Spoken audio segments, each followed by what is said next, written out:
அது சோம்பா? சோம்பு இல்லப்பா, குரோமோசோம். படிச்சதானே தெரிஞ்சிருக்கும். அப்பா இதெல்லாம் ஆண் பெண் அனைவரும் சமம் தான்ப்பா. இதெல்லாம் பேச எங்கிருந்து கத்துக்கிட்டீங்க? பள்ளியில சொல்லி கொடுத்தாங்க. ஜெண்டர் கிளப்ல நம்ம பாலின சமத்துவம் பத்தி இந்த மாதிரி நிறைய விஷயம் சொல்லி கொடுத்துருக்காங்கப்பா. இப்போவாது தெரிஞ்சுக்கிட்டீங்களா? இனிமேலாவது எங்கள் அம்மா வீட்டுக்கு அமுச்சிடுவேன், எங்கள் அம்மா வீட்டுக்கு போன்னு சொல்லாதீங்க, மனசு கஷ்டமா.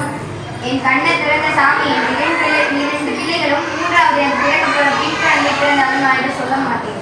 அப்பா